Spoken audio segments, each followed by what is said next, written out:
biology, and human understanding.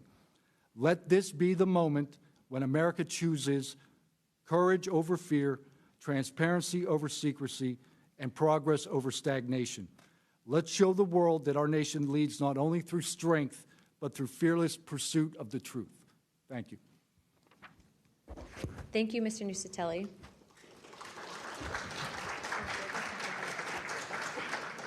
He's not on here. I now recognize Chief Wiggins for his opening statement.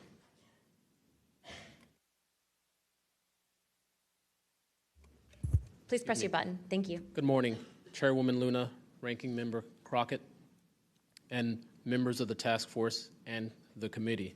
Thank you for the opportunity to testify today. My name is Alexandro Wiggins. I'm an active duty U.S. Navy Operations Specialist, Senior Chief Petty Officer, father of 3, and dedicated American testifying today in my personal capacity. The views I share are my own, and I do not represent the official positions of the Department of the Navy or any subordinate organization. On the evening of February 15th, 2023, at approximately 19:15 PST, in the Whiskey 291 warning area off the coast of Southern California, I was serving on board USS Jackson.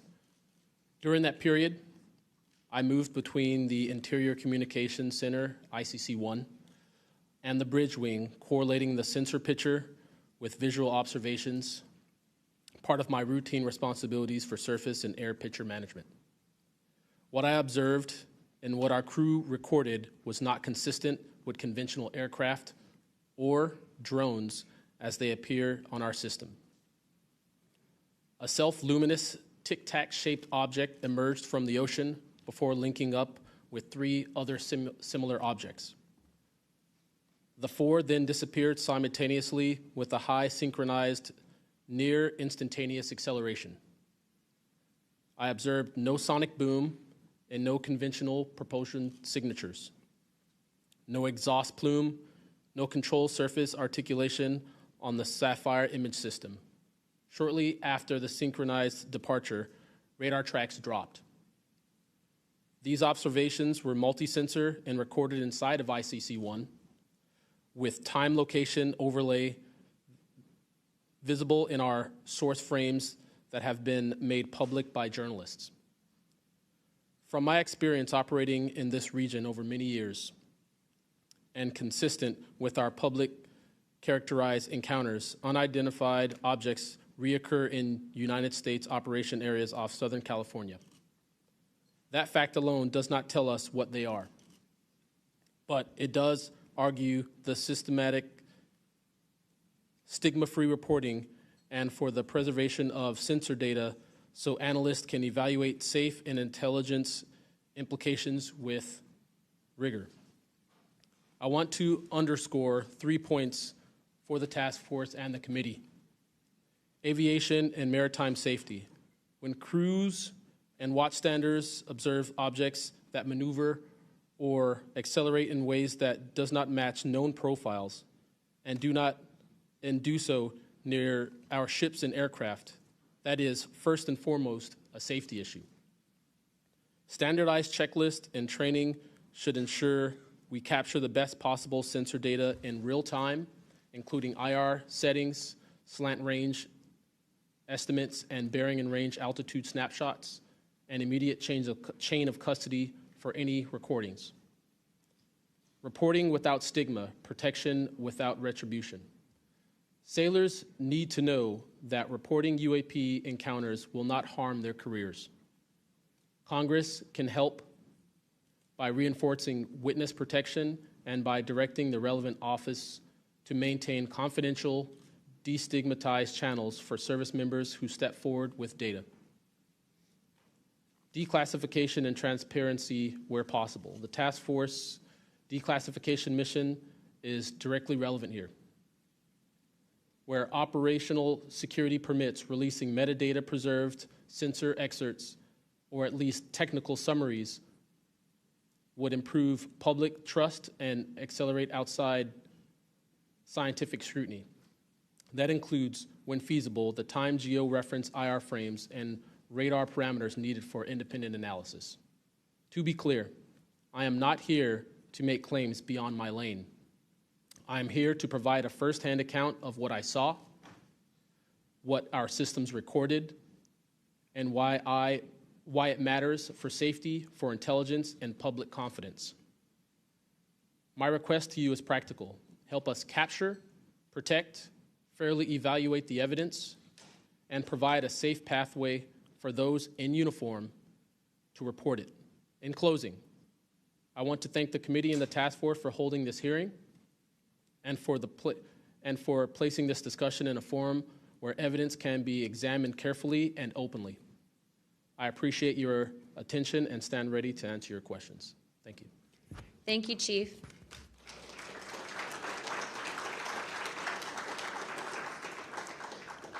I now recognize Mr. Knapp for his opening statement. Good morning, Chairwoman Luna, Ranking Member, Ms. Crockett, and members of the task force. And Dina Titus, I just knew we were going to get you involved in this topic at one point. Great to see you here. I'm George Knapp, Chief Investigative Reporter at KLAS TV in Las Vegas. I began my pursuit of this weird mystery way back in 1987, and for 38 years, I've always approached this as a news story. It's not a matter of faith or belief. To me, it's a story, and it's an important one. I'm proud to be here alongside these witnesses today, men who have seen strange things and stepped forward to tell the world about it. Whistleblowers and witnesses who step up are routinely insulted, belittled, or worse. They risk their reputations, their careers, their clearances, their livelihoods, and sometimes much more than that, even their freedom. I know that one of the goals of the task force here is to figure out ways to protect whistleblowers and witnesses, and it's a tall order because so many of the things that happen to witnesses like these are extra-legal. They're carried out by persons unknown, as Mr. Dave Grush, sitting up at the top of the room, knows all too well, including events in recent days that have happened to him. I want to share a couple of things that I've learned along the way on this long journey, and I submitted most of that in written form because I estimate that my statement here today would take about 4.5 hours, so I'm going to try to jump over and touch on the more important salient points.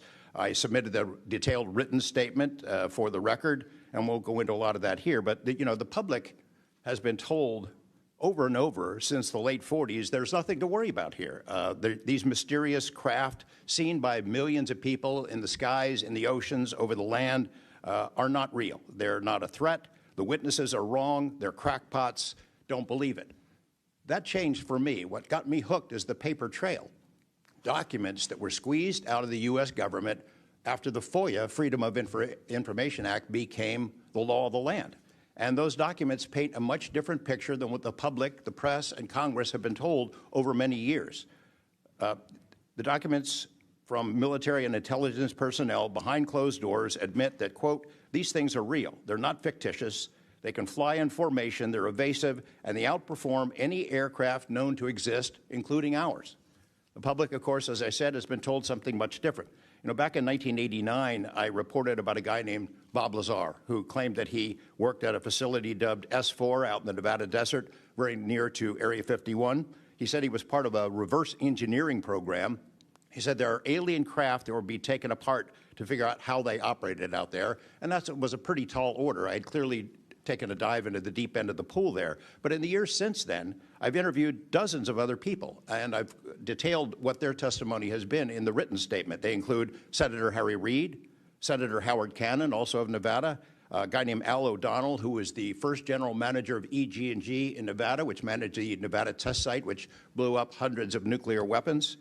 There's a guy named Dr. James Lakatsky, who was a career scientist with the Defense Intelligence Agency, who was the guy who initiated a program called OSAP, Advanced Aerospace Weapons Systems Application Program, which is, as far as we know, the largest acknowledged UFO program ever funded by the U.S. government, which put together an amazing pile of information that members of this committee and the world, most of which have never seen. The DIA still hasn't released 95% of what was prepared by that program at a cost of millions and millions of dollars.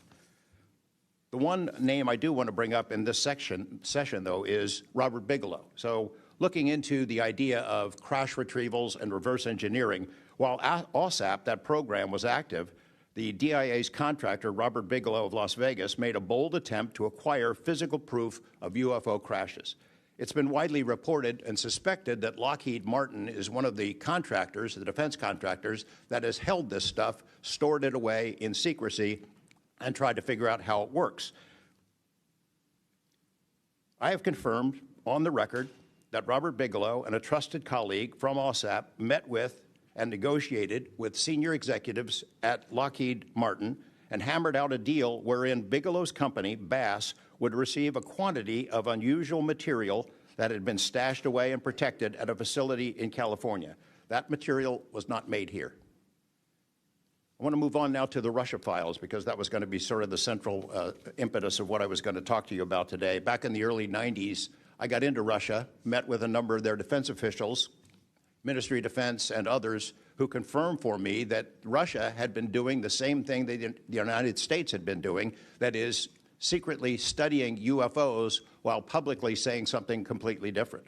The documents and interviews that I obtained and have now shared with this task force show that the USSR launched what is almost certainly the largest UFO UAP investigation in the world. The first phase of that was an order was sent out to the entire USSR military empire that every unit, you see anything strange in the sky, a craft, an orb, something unusual, you had to gather all the evidence, collect testimony from the witnesses, look for physical evidence, and all of that information went into one program at the Ministry of Defense. Thousands and thousands of these reports came in. A lot of them were first routed to the KGB, but then back to another program that came after this collection effort called Thread 3. And Thread 3 was an analysis program. We have provided to the committee the documents of what they were trying to do, and essentially they were trying to build their own UFOs. They were using the information from their observations and studies to try to figure out the technology. The guy who was in charge of that program, Colonel Boris Sokolov, told me that their goal was to basically develop technology that would be superior to anything we had, based on what they learned from UFOs. Mr. Knapp, just in the name of time, Sure. to my understanding, did you have anything you wanted to submit for Congress to see in this committee? I have submitted those documents. Would you like to play any videos? Do you have a video that you would like to play? I don't think it's for me to play. No, that was for Alexander. Yeah, Alexander's video. Okay. You could play it, he could narrate it. Okay, we can, in the name of showing that video to everyone on the task force, we'd like to play that video at this time. Sure.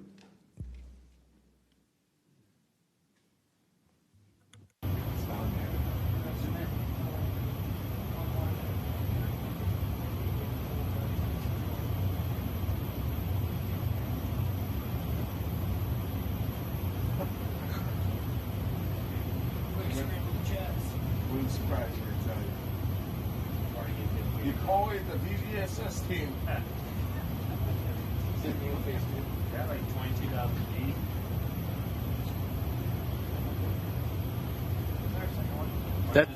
That shit took off earlier.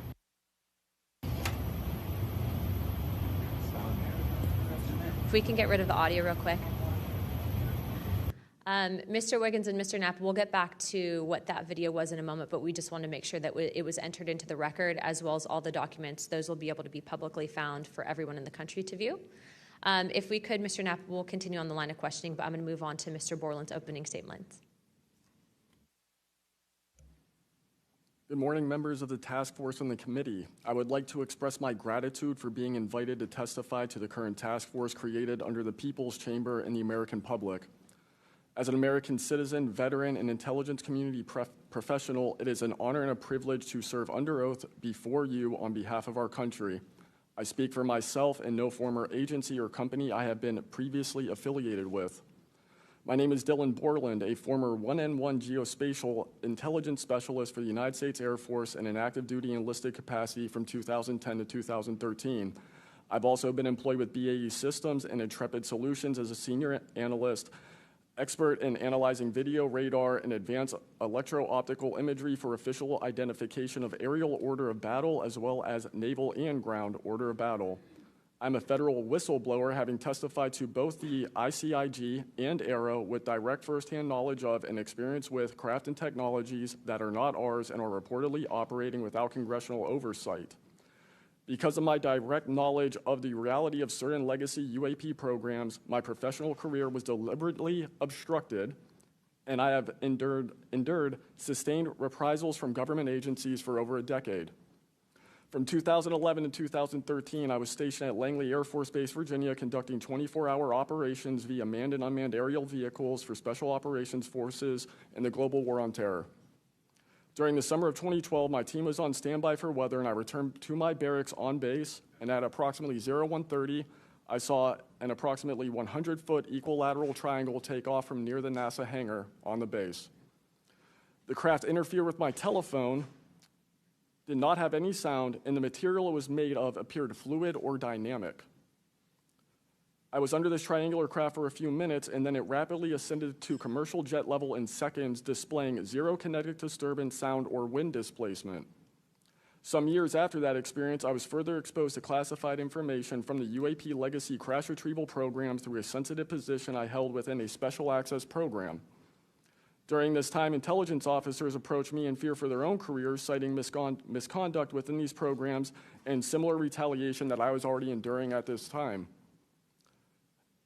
These issues include medical malpractice committed by Veterans Affairs staff, denial of work I performed while enlisted in the United States Air Force, forged and manipulated employment documents, workplace harassment, including colleagues being directed to not speak with me, manipulation of my security clearance by certain agencies, blocking, delaying, and ultimately removing my ability to be employed within the IC.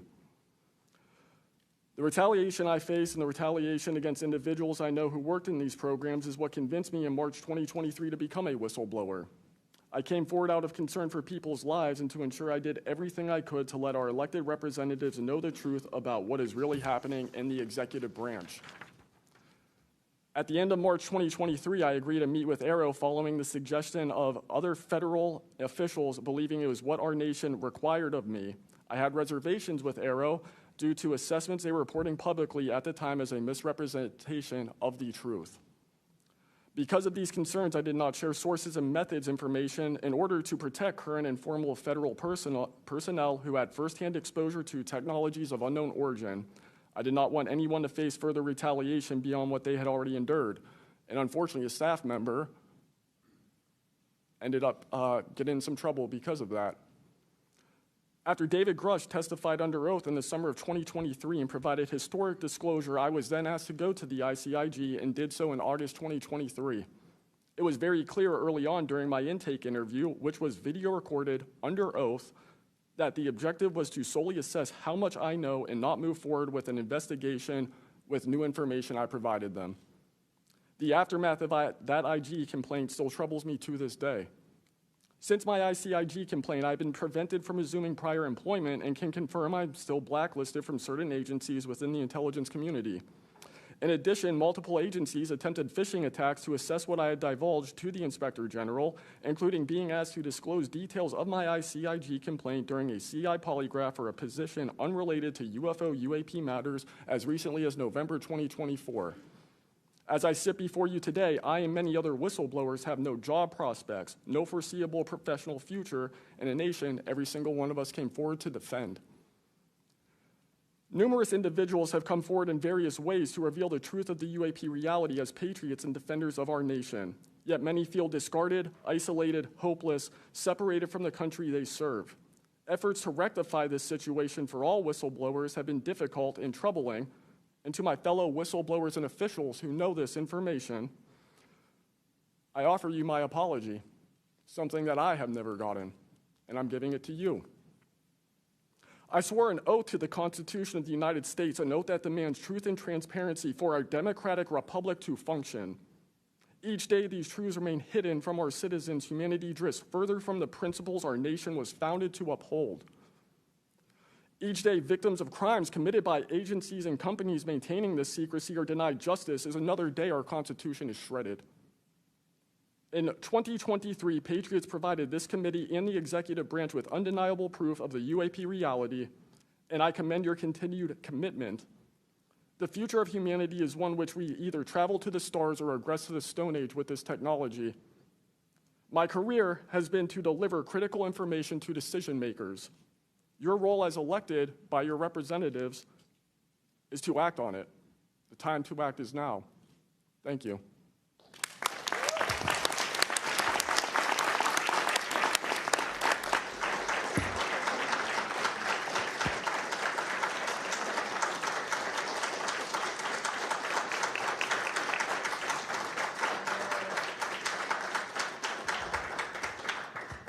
Mr. Borland, thank you for your service to our country, and we appreciate you. And we are sorry about how you've been treated, and we will make sure that we try to rectify that situation. Thank you, ma'am. Mr. Spielberger, please, your opening remarks.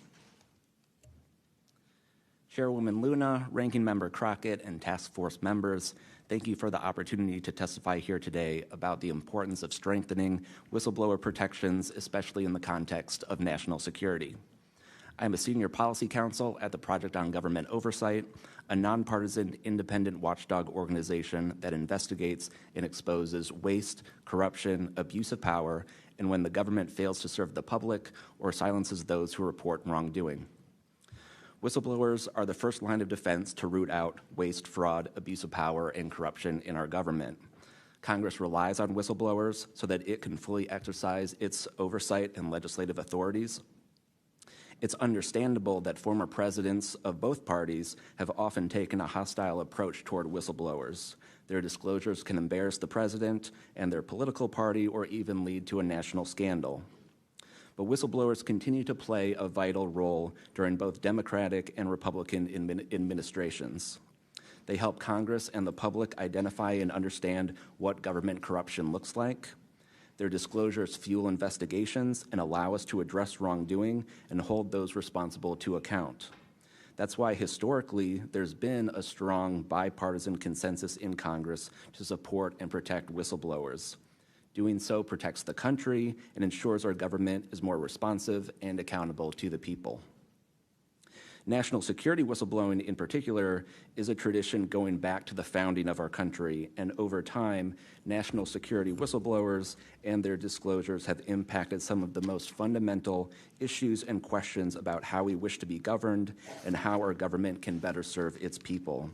From the role the U.S. plays around the world to holding powerful actors accountable, government ethics and transparency, human rights and civil liberties, executive branch authority, First Amendment freedoms of speech and dissent, freedom of the press, and the public's interest and right to know. Despite this invaluable public service, blowing the whistle comes at great personal risk. Whistleblowers risk losing their jobs, careers, livelihoods, and reputations. They can face retaliatory investigations, lawsuits, and even serious criminal charges. And they can endure deep mental, emotional, and psychological harm. All of that risk to speak the truth, to ensure that agencies fulfill their core missions, and that they serve the best interests of the people. Those who retaliate against whistleblowers don't just violate their legal rights, they inflict real harm on our government and betray the public's trust. Targeting whistleblowers instead of the corruption they expose wastes agency resources and further allows that corruption to continue unaddressed. It can instill a chilling effect across an agency, fostering a climate of fear and distrust, quieting dissent and free speech, and deterring potential whistleblowers from coming forward in the future. Whistleblowers are often some of the most dedicated and principled public servants we have because of their willingness to put themselves on the line to do what's right. And Congress has historically supported them, again, on a bipartisan basis, but unfortunately, whistleblowing has increasingly become more politicized, with support for whistleblowers often hinging on which party is in power and which party is politically inconvenienced by the misconduct being exposed. But to be clear, targeting whistleblowers individually risks undermining whistleblowing, period. POGO advises members of Congress on both sides of the aisle to focus on the evidence, not the individual. We will always need whistleblowers to achieve the government that best serves its people, because when people of conscience, integrity, and good character refuse to speak up, out of fear, complacency, or self-preservation, and leave corruption to fester behind closed doors, that is probably the most dangerous risk of all. If we are serious about increasing government transparency and restoring the public's trust, we need public servants committed to the truth. Whistleblowers need safe and effective channels to make lawful disclosures. They need stronger protections against retaliation, and when they do face retaliation, they need a fair shot to be made whole. Congress has made strides to pass whistleblower legislation, and these laws need to be updated and expanded so that whistleblowers truly receive the protections they need, retaliators are held accountable, and we can achieve the type of government the people deserve. We strongly urge Congress to continue its historic tradition of championing the rights and protections of all whistleblowers. Thank you again for the opportunity to testify here this morning. POGO is committed to working with you and the Oversight Committee to address these critical issues. I look forward to any questions. Thank you, sir, very much. Additionally, without objection,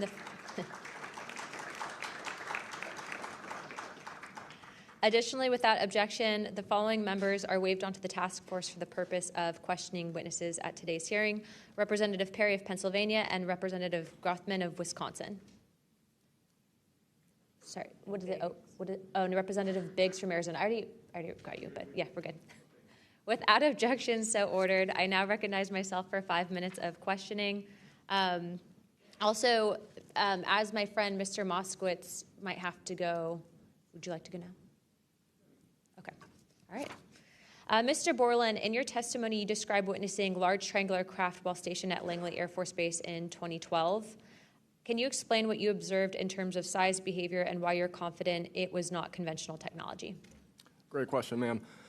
So on the base, I lived in the barracks. There was a little smoke pit outside. I was there on the telephone and looking across to the flight line, and I see a white light pop up and stop about 100 feet in the air. I thought it was a weather balloon. I've seen tests from there before, weeknight, normal thing, not surprising.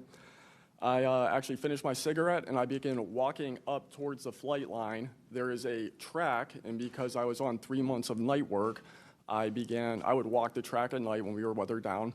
And as I began walking towards the flight line and the track, the light then flies across the base, across the flight line, and as it flies to me, a triangle manifests around the light. I can't tell you if it's active camouflage. I can't tell you if it appeared around the light, but I can tell you that it was a white light, and then it was a triangle. It stopped about 100 feet in front of me and approximately 100 feet above me. My telephone got extremely hot, completely froze, dead. I remember how thick it was. It was between 1 to 2 stories thick, equilateral triangle. I could never see the top of it, and the edges were 90 degrees.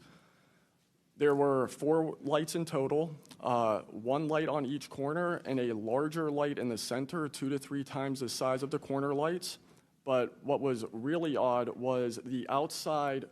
The best way to describe it is like looking at a James Webb telescope picture where you have the colors and then the black background. So the craft itself was this black metallic flake paint, but on top of the craft was this gold, lava, plasma, some type of fluid going over and around the craft. I'm under this for about 2 to 3 minutes, and then the center light flashes 2 to 3 times, no sound, immediately shoots up to commercial jet level minimum, in my opinion, and I immediately feel static electricity all over my body, and then I smell the smell of after a thunderstorm or lightning storm, that really strong summer thunderstorm smell. Gets up to flight level. I'm trying to get my phone reset, and I can only see the center light at this point. If I didn't actually see it take off, I would have thought it was a star. And then it hovers up there, and it begins to slowly move due east out over the Atlantic Ocean. I finally got my phone reset. The entire thing was about, from the time I saw the light pop up near the hangar until it took off out over the ocean, was about 15 minutes. In following up to that question, after you disclose this information to the intelligence community, Inspector General, you're subject to phishing attempts and job blacklisting. How widespread do you think this is across the intelligence community for those who raise concerns regarding UAP programs? It's a difficult question to answer. I think prior to David Grush and people beginning this process of bringing people into awareness of the reality of these programs and certain things people have witnessed, probably extremely widespread. I think today there's still an issue, but because people are able to come before you and people are speaking out, I think it has been somewhat less. I would hope, though, that people would, because if this goes back into closed doors, this is going to get really ugly. What type of behavior have you witnessed from former Aero Director Sean Kilpatrick as well as his staff in relate to this information you provided to them? Did they ever try to classify this information as non-human technology? Good question. The problem with this is that I know what I experienced firsthand, and I know other things. I think the staff at Aero that I met with in March of 2023, I think they were good people doing the job they were told to do. I did not meet with Kirkpatrick. He was either not present or did not want to meet me that day. However, they did classify information about the reality of this subject, and it was very concerning because in my Aero MFR, they had actually referenced a former staff member that was the one who told me to go there, and they probably shouldn't have done that. And real quick before my time is up, and we might go to second round of questioning just so you're all aware, how important, given everything that you've seen and experienced, is the UAP Disclosure Act of 2025 in restoring both public accountability and trust? I think very important. I would hope, though, that the 7-year window could be shrunk, my opinion, but very important. The truth needs to be known. Thank you very much. I now recognize Jared Moskowitz of Florida. Thank you, Madam Chairwoman. Thank you for allowing me to wave on to the committee. I remember, the last committee when we had a bunch of former military personnel folks that either served on bases, were pilots, or were in different programs experiencing knowledge. It made me recognize that the narrative has changed, right? It's politically convenient for the government if you all weren't military folks in suits. It would be much better if you pulled up in Winnebagos and were wearing hats. And so the picture of this, because that's important for the American people on how you tell a story, what the message looks like, and who the messenger is. So this is now the second or third committee where we have former military folks with impeccable records, with information and knowledge. And it's definitely clear on a bipartisan basis that we have to protect our whistleblowers. There's no doubt. And in a day in which it's really hard to tell what's true or not from a political standpoint. And so I don't really know what is true. I don't know on this subject. But I do know when we're being lied to. And we are definitely being lied to. There's just no doubt about that. Mr. Wiggins, I want to talk to you. I find your background and testimony compelling. When you first saw what you were looking at, what were your first thoughts? My first thoughts were, I think everything that I was told and taught as a kid and as growing adult no longer was applicable. If I'm able to see something that I thought defies gravity in such a way, then what else could be possible? That was my first thought. So did you think what you were looking at was a weapons program that you were unaware of, or did you think what you were looking at was obviously some extraterrestrial piece of technology? Neither one of those crossed my mind. It was just. How about now? What do you think it is now? I'm not the expert. I think it. I want to be as skeptical as everyone else and just hope to know the information. Anyone in the U.S. government tell you what you were looking at to try to dissuade you from what you thought it was? No. So no one was like, oh, there was some anomaly with the technology. No one from the government did that? No one. How do you think you were treated when you reported this information or have talked about, the Tic Tac video is well out there. It's well reported. How were you treated?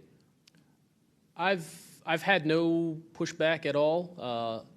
I haven't had anyone reach out to me or try to dissuade me in either direction, militarily speaking. So I was treated fair, and I appreciate the Navy itself with assisting me with coming here to being able to testify. That's good. So what do you think the American people should take away from watching your video, right? Because when we watch it, obviously, right, we've never seen anything like that. It defies what we know to be technologically possible. What are we supposed to think? Someone's lying about something. Someone's hiding something, right? That's not normal what you looked at. I think what the American people should think when seeing that video, along with others before me, is that there is something out there, and we should know as the people what it is. Right, and so let's eliminate possibilities. So they didn't come to you and say there was a technological error with what you were looking at. So we put that aside, right? They didn't say it was broken. So we look at that and we see something. So it's either a weapons program being reverse engineered by our governments or other governments, or it's nobody's government, and it's not from here. Those are it. You agree with that assessment? I agree. One or the other. Mr. Borland, when you first experienced what you were looking at, what did you do next? Like, what was your next step after it had passed and you were done? I actually kind of laughed to myself and said, okay, so this exists as well. Worked in enough programs, been exposed to enough that I was like, okay, so this is a real thing. I went back, walked the track, talked with a couple of my friends about it. I did talk with some of my coworkers, one in particular, which I thought was a joke, and it definitely wasn't, was like, you probably should never say this to anybody. And then what happened to me happened, so. What about you, Mr., how do you pronounce your last name?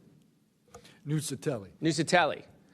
And sorry, I know I'm running out of time, Madam Chairwoman. So obviously your incident happened well before we could record things on cell phones and things of that nature, right? What did you do when you first experienced? Because what you saw, right, you saw it happen like right out of your base. Correct. So tell me what you did after you saw that. What was like your next move? And I want to hear what your experience was. My next move, I went into my house after it left. I made sure no one had been abducted, and I picked up the landline. I called the Security Forces Command Center. I reported it. I requested that they give me a call back and make notifications up the chain of command. I got a call back in about 15 minutes. They reported that the weather station reported no balloons or aircraft, nothing on radar, no aircraft inbound or outbound. So I got that notification. And then within the following day or two, me and the other witnesses wrote statements. We prepared a report, and then we filed all that information. Madam Chairman, thank you for your indulgence in my questioning, and thank you for continuing to lead on this subject. What do you and your friends think about it today? You all have talked about it. Yeah. I mean, so what do you think about your experience as a collective group? That'll be my last question, Madam Chairwoman. I mean, we've been talking about this for 20 years. We don't know what we saw. What we saw changed our lives in the way we think about everything. It was incredibly profound. The object I saw, I don't even know if it was an object. It was a light. It was an orb. It didn't look like a craft, but it did look solid. And that's what we talk about. We noticed the object, and this was a pattern across all the encounters. Someone would see a light. They would pay attention to the light. And then the object responds. It performs for you. And then they come down and they investigate you. So it's almost like they're curious. So that's the thing we primarily talk about. Why did it come after we noticed it? Maybe it noticed us after we noticed it. You're welcome. I now recognize Representative Mace for 5 minutes. Thank you, Madam Chair, and I want to thank all of our witnesses for being here today. Mr. Borland, I'd like to start with you and ask a few questions. Were there any other witnesses when you saw the equilateral triangle? Were there other witnesses that saw the same thing? Not to my knowledge, ma'am. At that point, the only people that would be awake is those of us that were doing operations for the GWAT and then security forces, so not to my knowledge. And do you think that, in your opinion, that the equilateral triangle was the U.S. government technology? I did once upon a time, but knowing what I know now, I'll have to answer that question in a skiff probably. Well, my next question is, you teased us, so knowing what you know now means what? I know enough to know that if you want an answer to that question, go to Arrow. They have the answer. Do you think it was a foreign government? I do not, no. And Arrow is supposed to be disclosing. The last time I was in a skiff with Arrow, they said they were going to be doing disclosures. Had they been doing much of that? I don't have an answer to you you. I don't know. I know what Arrow reports publicly, and I know what I've been through. Yeah. And some of this stuff can be, I think, debunked, right? Sometimes there are weather balloons that look kind of a little funky, or drones or whatever, depending on the angle, direction, speed, et cetera. Are you scared for your safety? That's a complicated question. So being here today, if I say the wrong word, technically I can be charged with espionage. Espionage is a death penalty. Whistleblowers have faced it. John Kiriakou, for example. I am not scared for my physical safety in the sense of an agency or company coming to kill me, but I have no job. My career has been tarnished. You know, I'm unemployed, living off of unemployment for the next 3-4 weeks until that's gone. So it's a complicated question. Have there been stories leaked about your life to try to discredit you in the public eye? As of now, I don't know. We know they did that to Mr. Grush. I am aware. Yes, ma'am. They leaked his private medical information, horrific things. It is. Okay, you said in your testimony earlier with the chairwoman, you know other things. I guess that has to be mentioned in a skiff. It would. The other things. It would, pending I'm even legally allowed to speak on, and the people in the room are even legally allowed to hear it. And is that, would we need to know the compartmentalized word, like what the code word is, or the name of the program, the special access program, in order to even hear it? You have to know the word, right? I would suggest the name of it, right? I would suggest that to be asked to DNI Gabbard and work with her for that, because I can't give you the answer on what is the requirement. But this is what the U.S. government does, right? They compartmentalize the information. Only certain people know the name of the program, and if you don't know it, you can't get the information. If you don't have the name, you don't know what to ask for. Even when we're reviewing the budget, we go into a skiff, we look at DOD budget and the budget of like black box programs, and we don't know what we're looking at because we don't know what these programs are. Is it a way for the government to hide from Congress what's really going on and where the money's going? In my opinion, absolutely, yes. You mentioned, too, in your testimony earlier that, quote, you went to speak with the government and they said somebody's name, a colleague's name, and you said they shouldn't have mentioned that staff person's name. What does that mean? A Senate staffer who is the one who helped me get to Arrow recommended me I go there, gave me the email and the phone number because I could not find that information at all at the time. In fact, I believe you guys have talked about how Arrow didn't even have a website for quite a period of time. We were told they were going to do disclosures, both what they've debunked, because some of it can be debunked, and then what they haven't been able to debunk. And to my knowledge, it hasn't been a thing. I only have 1 minute left, so Mr. Knapp, we are definitely going to watch every documentary. You guys have you and Jeremy have done a terrific job. I usually have more questions than I have answers. I think we all do, and you guys are doing a terrific job to bring information to the public. Do you think that any of this is a psyop by the U.S. government? Entirely possible. I mean, our government and other governments have admitted that they've tried to use UFOs to cover secret projects.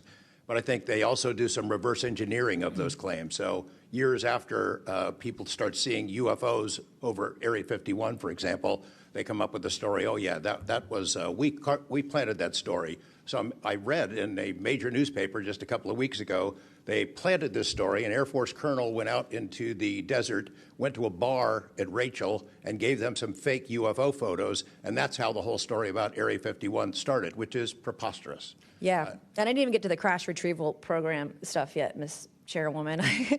There's just so much. Okay, thank you so much for your time today. I wish we had more time. Thank you, Madam Chair.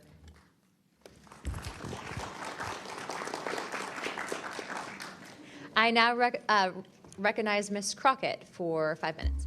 Thank you so much, Madam Chair, and thank you so much to each of the witnesses that have come before us today. The federal government has had a long standing overclassification issue in general. We all know that from the assassinations of MLK and Malcolm X to the COINTELPRO and torture programs to now UAPs. The federal government has kept the American public in the dark about issues of immense public interest. The federal government has routinely made excuses for failing to provide transparency to the public, the most common of which is national security concerns. Mr. Spielberger, can you provide an example of when national security was inappropriately used as a pretext for classification? Congresswoman, probably one of the most infamous examples of that is the 9/11 Commission that found that overclassification was a key factor in the failure to adequately prevent the attacks of that day. In addition to that, what lessons from these oversight failures should guide Congress in approaching UAP oversight? Generally speaking, we would advise this Congress to ensure that agencies adopt a general policy in favor of disclosure instead of a knee-jerk needing to overclassify information and documents. We should ensure that when information is classified or deemed sensitive, it's only for legitimate national security and privacy concerns. And we would recommend adding additional factors to the considerations of cost, value, and certainly to the extent that it's critical for the public interest and the public's right to know, especially when we are talking about these very serious national security concerns and implications. Can you speak to how whistleblowers have historically helped Congress uncover the truth in other areas and how that might apply here? Absolutely. So again, Congress has always relied on whistleblowers coming forward and making disclosures in a number of different issues across different agencies, anything from national security to airline safety, railway safety, environmental concerns, workplace health and safety, a lot of issues coming out of the COVID pandemic, for example. Whistleblowers have come forward with important disclosures on just about any critical issue affecting our government and affecting the American people, all of which have grave implications for the rights and protections that we have and how we live our lives in communities across the country. How important is it for whistleblowers to have strong protections when it comes to UAP-related disclosures or disclosures of other topics of excessive government secrecy? It's absolutely vital. This has been one of the disappointing failures of doing this work, of advocating for stronger whistleblower protections. We recognize the invaluable public service that brave whistleblowers play in coming forward, again, taking all of these risks that we've heard about just to speak the truth, to get important information out in the public consciousness, but they can only do so when we have safe and secure channels for reporting, when there is trust in the independence of agency watchdogs like inspectors general, like the Office of Special Counsel, like the Merit Systems Protection Board that play critical roles in investigating whistleblower disclosures and enforcing the protections of whistleblowers. All of that is essential to allow whistleblowers to keep coming forward and playing these incredibly important public roles. Thank you so much. Let me just say this. People look at Congress, especially now, and they see a lack of unity. They don't see the ability for us to come together really on much of anything. I will say that I do applaud the chairwoman and the work of this committee because for once I feel like we are focusing on governing, which should be about transparency. The reality is that we cause more harm than good when we allow a lack of transparency to fester. It allows for all types of conspiracy theories instead of us actually making the investments that we need to make to get the information and actually provide it to the American people. The reason that I wanted to focus on making sure that we answer some questions specifically around the protections of those that are willing to come forward is because the only way that we can make this government actually work for all of us is if no matter where you are in this federal government, you feel as if you are safe when you come forward with information of any issue. And so I do want to thank you for all of your stories. The reality is that we only get 5 minutes, and the vast majority of everything that you have to say cannot be contextualized within 5 minutes. But I know that my colleagues are going to get to kind of pulling some more of that out. But again, I really just want to thank you for your courage in this moment, and thank you for your service to our country.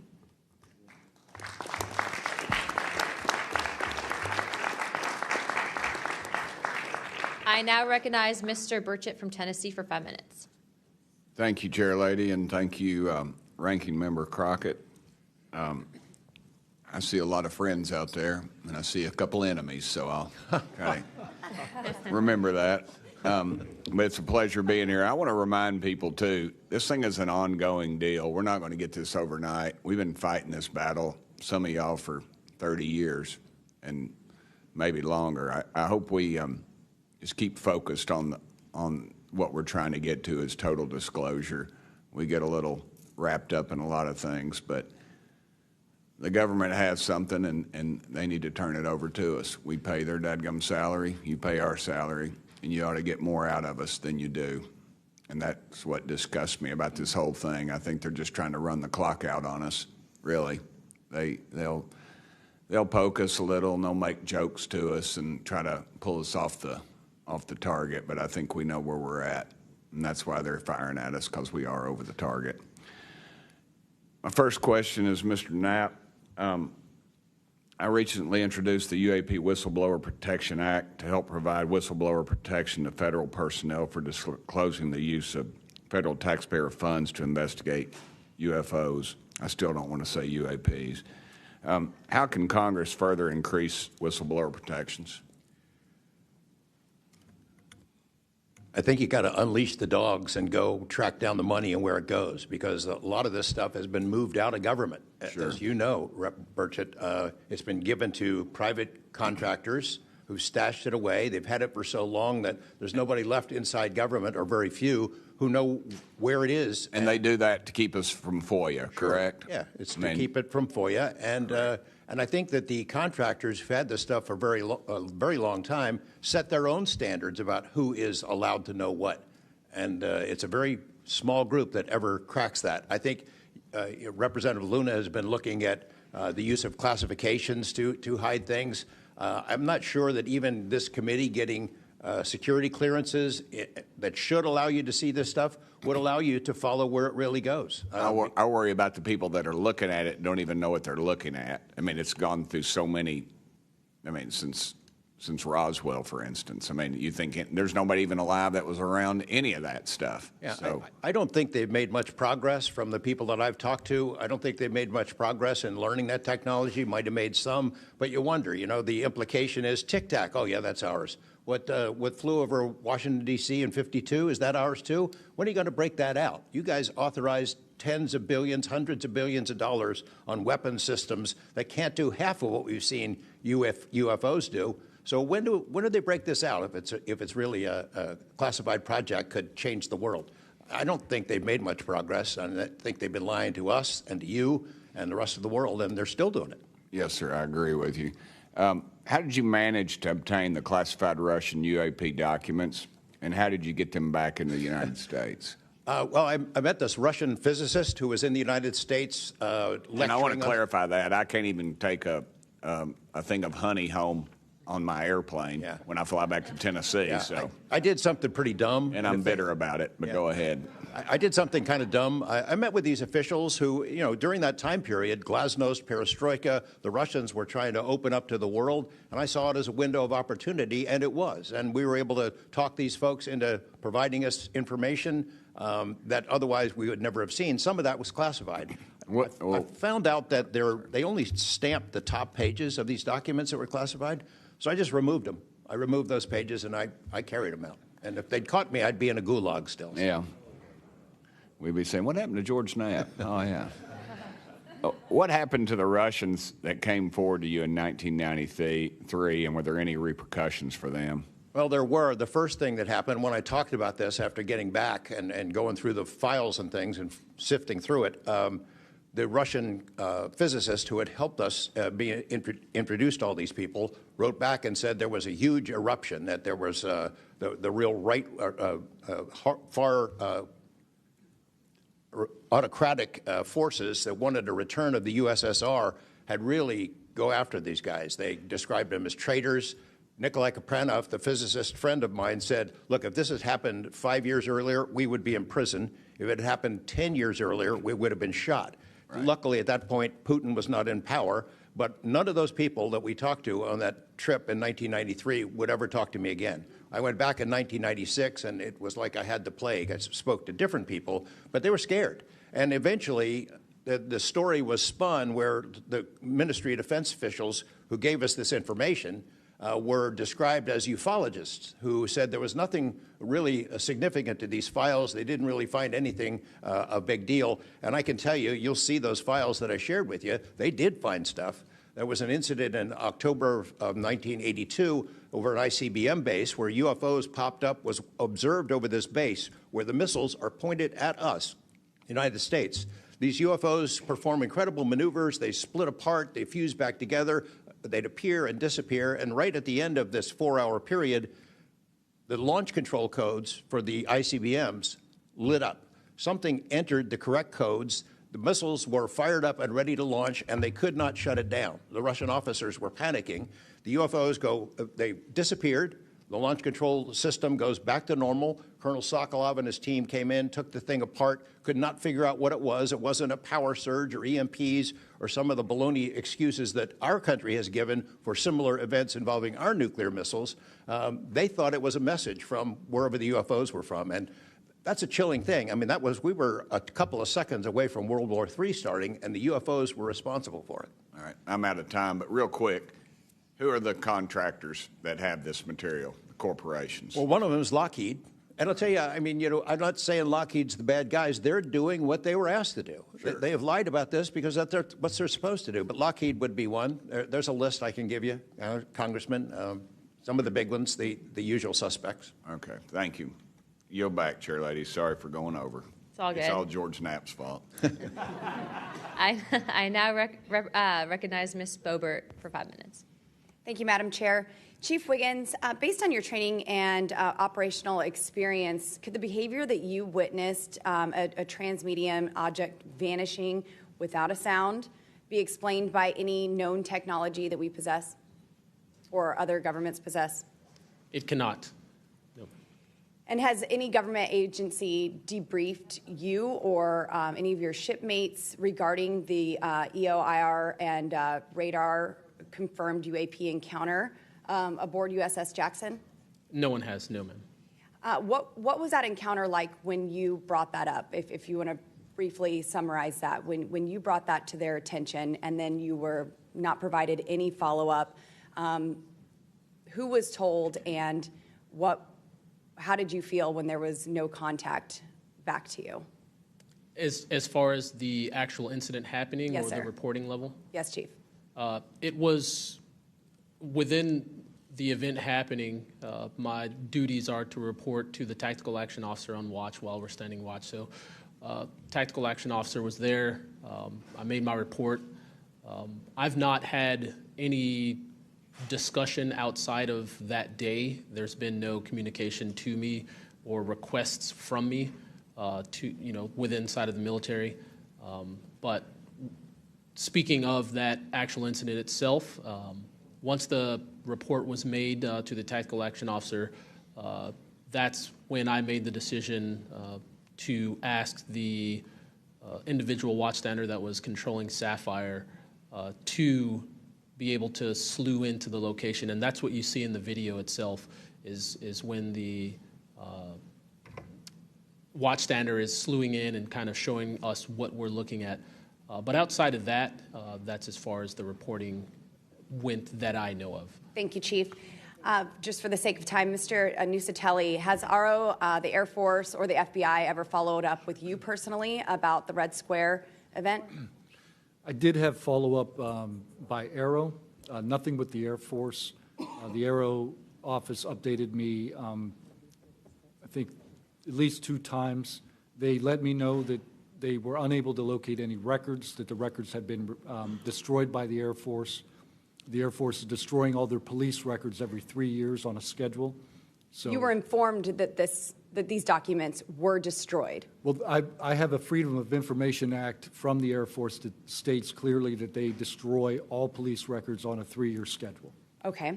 So they were sitting on documentation, destroyed it, refused to question any of the lead investigators, anything leading into this investigation? Yeah, basically they destroyed all the police records. So you couldn't even call the Air Force and ask them if there was a vehicle accident in that time frame. So that's a big problem. We're losing data in real time. So we'll never be able to go back and track. I think our federal government has a history of destroying records. Thank you very much, Mr. Nusatelli. Dr. Borland, as a geospatial intelligence officer, have you seen classified data indicating UAPs operate in restricted U.S. airspace, and has that information been withheld from Congress? I have not in U.S. airspace. That is intelligence oversight, so I did not have domestic authorities. After filing your Inspector General complaint over retaliation inside the Pentagon's UAP office, did you receive any kind of protection or just more retaliation? Within the IG or Aero, ma'am? Either. Aero, they went after the staff member and classified everything, shut that down. The IG, to this day, I don't even know if my complaint's active. I know my attorney that represented me was very, very, very concerned, and the best of my understanding, I was determined credible, not urgent. And do you think that experience would suggest that the internal UAP investigations may be compromised? Possibly. I mean, it's so hard because this goes back to people doing the job they're told to do, and very few people are going to want to give up their careers, 20, 30-year pension, get rid of their kids' health care, get rid of their house. It's possible, yes. Yes. Thank you very much, Dr. Borland. Mr. Spielberger, do national security whistleblowers currently have any external appeals processes to challenge retaliation, or are they just stuck relying on the same agencies that they're accusing? Congresswoman, this is one of the biggest concerns that we at POGO have, basically around the independence of investigations and accountability for retaliation. Basically, yes, national security whistleblowers have to rely on internal administrative processes that go through agency inspector generals. There are some differentiations, but the bottom line is that they are forced to rely on protection from the same agencies and people who they are alleging retaliated against them. Yes. Well, I thank you all for your bravery. We are out of time here. Thank you so much for coming forward, and we will do everything that we can to ensure that you are all protected. Thank you for trying to bring truth and transparency to the American people. Madam Chair, I yield. I now recognize Mr. Burleson for about 5 minutes. Thank you, everyone. It takes such great courage to come forward, and we acknowledge that, and I hope that you see that we are taking that seriously. And so very thankful for what you're doing today. I'm also very thankful for previous witnesses that have come forward. I see Matthew Brown in the audience. He courageously stepped forward and was as a witness. I encourage everybody to look and seek his testimony. I want to thank the people that came in our first hearing. Ryan Graves, David Grush, David Fravor. And in our second hearing, Admiral Gallaudet, Luis Elizondo, and Mr. Gold. And the many others that have come forward. We hear you, and it's time that we, enough is enough. It's time that we take action. Look, I'm not jumped to the conclusion that I believe that there are, aliens coming from another planet. But I'm open to that. And I think that it's our responsibility, especially when we're seeing that we have a government that is actively blocking information from us. Just last night, I tried to get an amendment onto the National Defense Authorization Act that fit in the germaneness of that bill to have UAP disclosure. And conveniently, it was named non-germane, mostly deemed by staff, not even an elected official. This is the kind of stuff that we repeatedly see. Last year, we were blocked by someone in House administration from being able to receive a full briefing from Arrow. So not an elected official, but someone in staff blocked us. And I've had it. Enough is enough. I want to cue up a video that I've been given. And as before it starts, I'm going to describe. This was taken October 30th of 2024. This video is of an MQ-9 drone tracking an orb, or this object, off the coast of Yemen. You'll see that another MQ-9 launched a Hellfire missile. That you cannot see that drone, and so I'm not going to explain it to you. You'll see exactly what it does.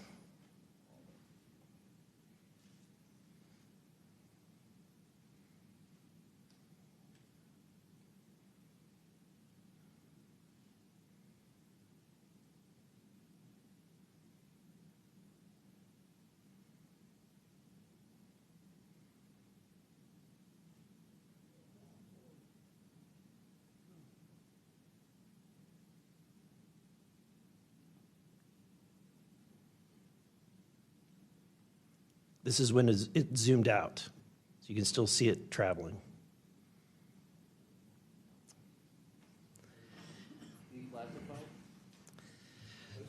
So, Mr. Knapp, have you heard about events like this occurring?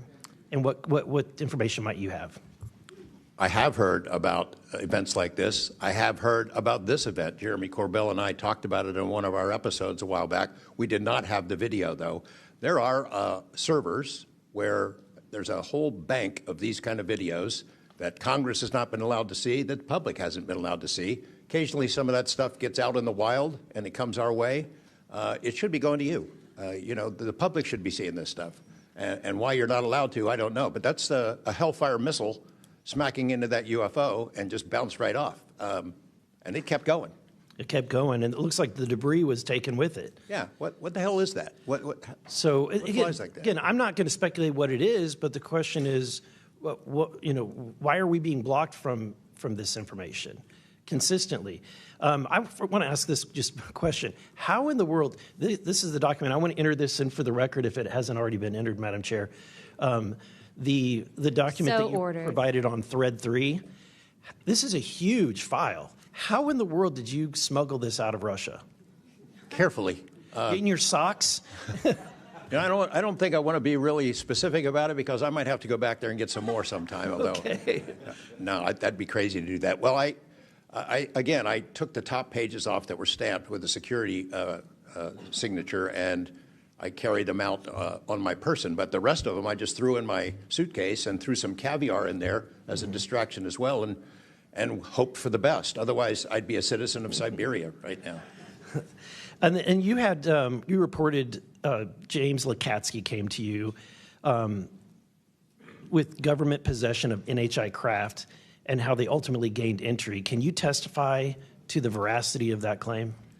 Dr. Lakatsky is an honorable man who served most of his career with the DIA, a very trusted, high-level rocket scientist and intelligence analyst who inspired the OSAP program, as I said earlier. And in full disclosure, I've co-written 2 books with him. He dropped this on myself and our other co-author out of the blue. And it took 14 months for us to get DOPSR approval for him to release 2 sentences on that. He said this craft, we had managed to get inside of it. It had no wings, no rotor, no tail. It had no fuel tanks. They didn't know how it flew or how it was operated. It clearly looked like it was aerodynamic, but he would not go further. He's a by-the-book guy, and until he gets clearance to say more about that, I don't think we're going to hear much more. But it's not ours. It wasn't ours. We didn't make it. We didn't know who made it and how it was built and how it operated. We've got at least one. And I don't know, I think that's enough confirmation that we do have recovered disks and materials. Lastly, Mr. Borland, in the classified realm, have you been exposed to undeniable confirmation of NHI technology? And then my second question is BAE Systems involved in any way with reverse engineering exploitation of non-human intelligence craft? Yeah, we're gonna have to have a conversation this Skip for that. Whether I'm legally even allowed to answer that, and whether you're even allowed to hear it, sir. Okay. Again, you can sense our frustration. And so I just want to thank you for coming forward. We will continue to fight because, look, this is about making sure that this government belongs to the people and restoring the republic the way it was intended to be. Madam Chair, I also have further witnesses of courageous individuals. It was given to me by Dr. Stephen Greer, including Michael Herrera and his testimony. We have Roderick Castle and his testimony, Randy Anderson, his testimony, Stephen Digna, and others, 3 others, all saying similar things to what the witnesses today have said, and I would like to enter that into the record as well. No objection.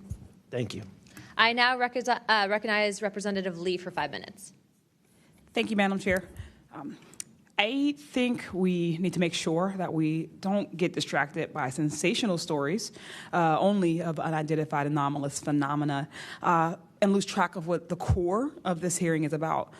This is all a perfect example of why whistleblowers are so important and why it's so important that we step up and protect them. With Trump, RFK Jr., EPA Administrator Lee Zeldin, and others committed to dismantling government and firing professionals who do dare to speak out against the threats this administration's disastrous policies create, we have to focus on protecting all whistleblowers, not only the ones who are reporting on UAP. I'd like to thank the whistleblowers who have agreed to come before the committee today and speak their truth. This administration's claims to care about waste, fraud, and abuse, and so often it is the whistleblowers who care and who are the tip of the sword fighting against the real waste, fraud, and abuse. One study found that whistleblowers expose fraud at more than twice the rate of third-party auditors. So, Mr. Spielberger, what are some of the best examples of whistleblowers exposing fraud and abuse in the federal government? Thank you, Congresswoman. Again, whistleblowers have played such a vital role across so many different issues. One prominent example goes back to the 2014 VA waitlist scandal. POGO actually played a very instrumental role coordinating with Iraq and Afghanistan Veterans of America. At that time, we received tips and whistleblower disclosures from over 800 different individuals talking about the VA subjecting veterans to extensive wait times in order to get the basic standard of care that they deserve. It certainly prolonged serious illnesses, even contributing to hastened deaths, and we were able to help shed more light on that issue, which I think just emphasizes the importance, even outside of the national security context. We are often still talking about serious issues and even life and death concerns. And unfortunately, whistleblowing can lead to serious repercussions and retaliation, especially in this vindictive and lawless administration. Mr. Spielberger, in the past, what kinds of retaliation have they faced, and what are we seeing today under the Trump administration? So we've certainly heard about a number of different examples of retaliation. One that I'd like to highlight that Mr. Borland referenced previously is retaliation through abuse of the security clearance process. That can have grave implications not just for a whistleblower, but also their ability to seek legal counsel and defend themselves against retaliation. And when we look at the past several months of this administration, unfortunately, we've seen a really systematic approach toward dismantling the nonpartisan civil service. We've seen the mass firings. We've seen undermining of independent agency watchdogs, mass firings of inspectors general, undermining the Office of Special Counsel, the Merit Systems Protection Board. Again, these entities that are meant to be independent and play a critical role in investigating whistleblower disclosures and ensuring that their rights are protected. Yeah. Thank you. In 1989, Congress passed the Whistleblower Protection Act and then broadened it again in 2012 to ensure that federal workers could feel free to come forward to their elected officials. And it's a good thing we did, because whistleblowers have played a more important role than ever since Trump has taken office. It was thanks to a whistleblower that we learned that DOJ allegedly put every single American's personal security information at risk by bypassing safeguards and copying all this data to an unsecure server. I ask unanimous consent to enter into the record a New York Times article titled, quote, "DOJ put critical Social Security data at risk," whistleblower says. Good to go. Thanks. We've had whistleblowers at the National Labor Relations Board reveal that DOJ minions may have shipped case files outside of the agency, possibly to help then co-president Elon Musk continue to exploit his workers. And last week, whistleblowers at the National Institute of Health came forward to say that RFK Jr.'s vaccine misinformation campaign had pervaded even the highest levels of the agency. Typically, whistleblowers have an inspector general they can rely on to investigate their claims and register issues with agency leadership. But President Trump has fired or demoted over 20 inspectors general. If I may ask one more question, Mr. Spielberger, can you explain how eroding the independence and capabilities of inspectors general further endanger these whistleblowers? Absolutely. So again, whistleblowers already face incredibly great challenges in coming forward under normal circumstances. And when we erode these entities that are expected and required to enforce whistleblower protections, fairly investigate their disclosures, it calls into question the integrity of their investigations and findings, whether they'll take whistleblowers seriously when they come forward, and whether we can trust that they will use their authority to enforce the protections of whistleblowers who do come forward, essentially whether they will continue in their role as an independent watchdog or basically become a lapdog for a current or future president. Thank you. And I will take no more liberties. I yield back. Thank you. I now recognize Mr. Crane for 5 minutes. Thank you, Ms. Chairwoman, for holding this hearing. Thank you to the witnesses for appearing. In the effort of transparency here, I got to admit to the witnesses that, growing up, I really never believed in UFOs or any of this stuff. I always thought it was a little kooky and whatnot. But, after hearing, your testimony from honorable service members, watching videos like my colleague, Mr. Burleson, just presented, I got to admit, I've become a believer. Not that I know where these things come from or, what they really are up to, but I'd like to start with asking the witnesses. Mr. Nusatelli, you were in the Air Force, right? Yes. Did you believe in UFOs prior to your encounter? I've always been interested. Okay. Yes. Chief Wiggins, you're currently in the Navy, is that correct? Correct. Did you believe in UFOs before your encounter? I did. I'm from Las Vegas, and I've watched George Knapp my whole life. Okay. What about you, Mr. Borland? I have always been open to where facts go, so. Were you guys scared or hesitant to come forward and tell your story because of fear and believing that you might be reprimanded or ostracized from society because of your stories? Mr. Nusatelli? Yes, absolutely. I probably would not have come forward if I didn't have documentation to prove some of my story, and I also wouldn't have come forward without the people that paved the way for us in the first congressional hearing. So, Chief, what about you? Once I got the okay from the Navy from top down, that gave me a level of relief. Prior to that, I didn't have any thought left or right of that, but thank the Navy to give me the go-ahead, and that gave me the relief that I would not have any level of reprisal or anything happen to me. Mr. Borland, how about you? Absolutely. I mean, after I went through everything, it was pretty clear that I caused a major issue in the executive branch, so I did what I was supposed to do, and that's why I haven't spoken publicly. That's why I'm happy to be here. This is how I wanted this to be done in regards to me. Mr. Borland, why do you think that you faced reprimand and discipline for your effort to come forward and be transparent about what you saw? About what I saw is the reason why I got into what I know and has been disclosed to Aero and the IG. And I think that information, well, it was labeled an extremely sensitive national security issue. Thank you. Mr. Knapp, I've watched many of your videos on Joe Rogan and other places. One of the big questions, I think, for many of us is why do you believe that the federal government refuses to be transparent about this issue? I think there's probably multiple reasons. At the start, when these things first started invading our skies in large numbers, we were scared. It was right after World War II, and we didn't know what they were, and they didn't want to panic the public, and that was probably a good call.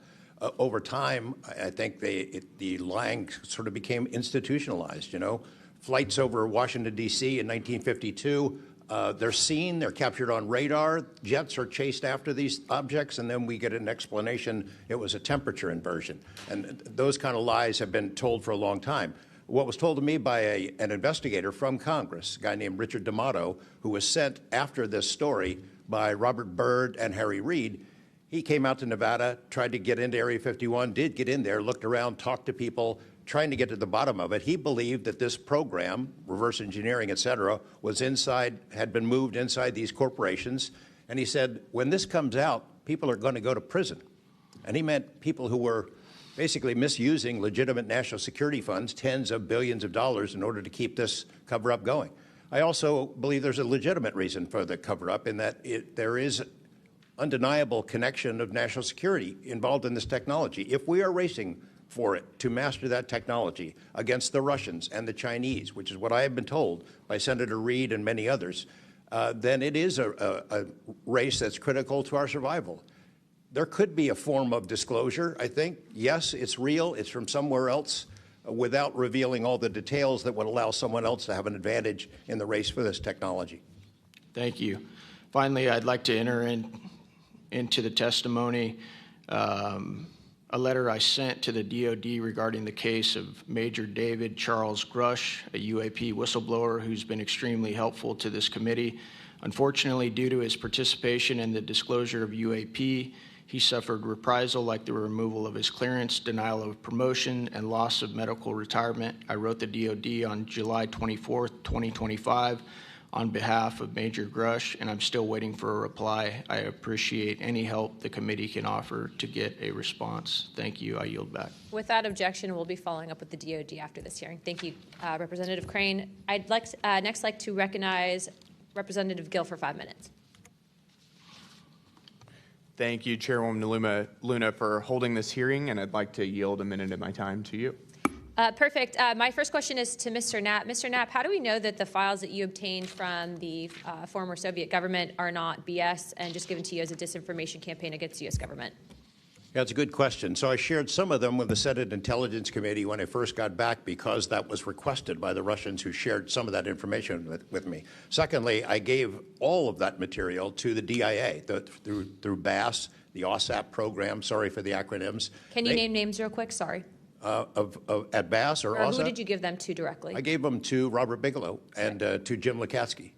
And they hired a whole team to go through them and retranslate them and analyze it, and they created a structure of how the UFO programs in the USSR and Russia were put together. They said they were real. The other person who said they were real is David Grush. Noted. Thank you. Representative Gill. Yep. And thank you. I'd like to yield the remainder of my time to Eric Burleson. Thank you, Representative Gill. Mr. Wiggins, Chief Wiggins, in your view, what mechanisms, such as internal protocols, witness debriefings, or cross-agency documentation, should be better established in order to ensure that such a credible sighting, like the one that you have given, are preserved and made available to oversight bodies like this? Thank you, sir. As an active duty Navy member, our mission is to carry out the ship's mission or the command's mission.